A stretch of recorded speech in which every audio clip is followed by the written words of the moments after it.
My name is Natalia González Acosta, and I was born in Jalapa in Mexico, the 14th of May of 1997, and I'm currently living in Cambridge. Photography has always been an interest to me because in my family, my uncle, he was a photographer, and so I was always surrounded by his photographs and his books. So I was quite curious from the beginning, and then when I was around 14, I sort of wanted to get more of a formal education because I was just reading articles from the internet and looking at videos online. So I signed up to this workshop that was only for adults. So I was the youngest. I was always the youngest in the workshops. So my interest just grew and grew, and I started to get more and more interested in photography. And then in my last year of high school, I decided to study environmental engineering. I was so sure I was going to go for it, so sure. But after I finished high school, I went abroad for a year. I took a gap year and I lived in France and in Italy, just studying languages. And that's when I actually decided that actually I wanted to give photography a shot, just because I didn't know what I could do with photography truly, apart from all the commercial side of it, which I'm not really interested in. So I decided to apply to different universities, but coming from Mexico, I needed a foundation year in order to make my certificates valid. So I applied to different universities, but at the time only Anglia was offering them.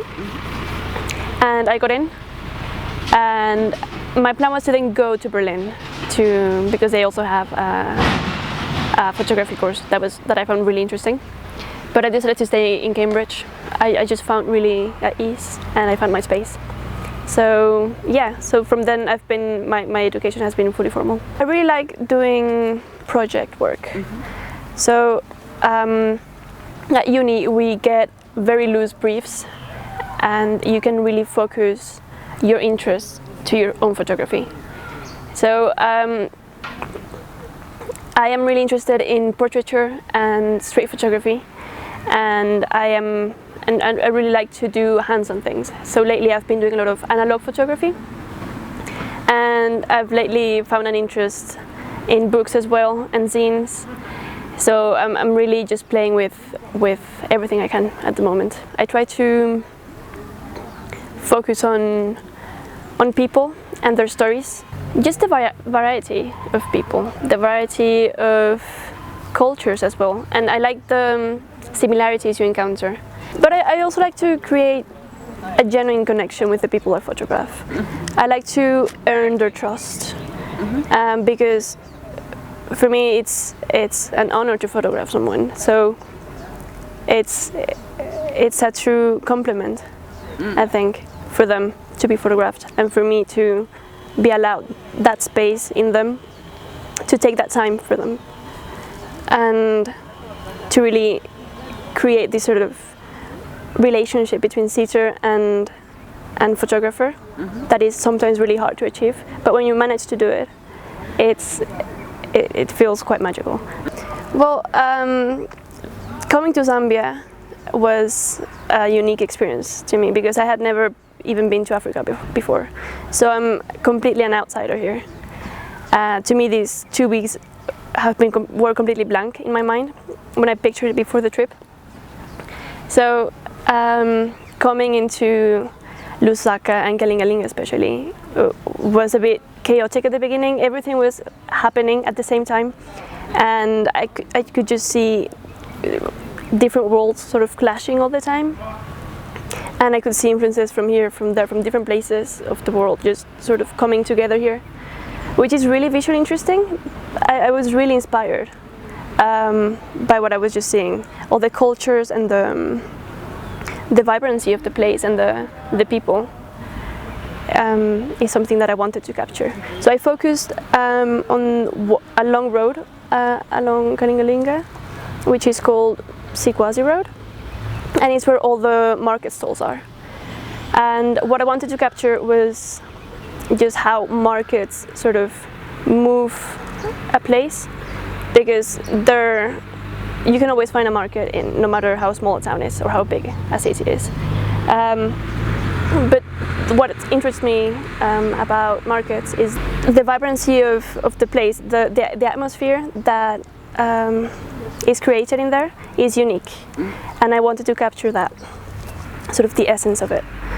So I was doing a lot of street portraits, and I wanted to focus also on the stalls, what they're selling, because there are some type of stalls that I had never seen before, selling charcoal. I saw a lot of barbershops as well, a lot of weird fruits and vegetables that I hadn't seen before, a lot of plants as well. And I wanted to sort of bring it all together by connecting with people, creating these bonds with them. And when I was doing that, I spent a lot of time with them, and I kept visiting and coming back, so they could see that I was truly interested in them, and that I wasn't only taking pictures. I would also produce photographs that were only very candid moments, very candid pictures, and those sometimes were really unplanned because things were just happening all the time in Kalingalinga. It's a really busy area, really crowded, especially when rush hour begins.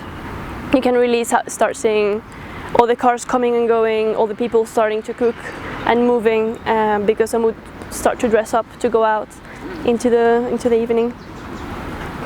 So I feel like I took some street photography that was really candid, but I also managed to create these meaningful relationships. There were some groups of ladies that I encountered the first day we were there, because the first time we went, it was more of a location scouting, and sort of to also get a feel of the place and the people. And we were starting to talk about how we were doing this project and this workshop. So then we were introducing the project to them. And from there you sort of get their attention. At least I feel like I got their attention. Also because I look very different from anybody there. So people were I could really feel the staring sometimes, which I just find weird. But I managed to, every time I would go to Kalingalinga, I would go back and see them, even if it was just for a quick hi, hey, and they really liked that. You could really see that they enjoyed my company, and I enjoyed theirs, because we were equally curious about each other and about where we were coming from, because these were just, I think, unique experiences for both of us. So I met this lovely group of ladies. I've got all their numbers, all their contact list, and I met a couple of tailors. One of them actually did a lovely shirt for me, which I really like.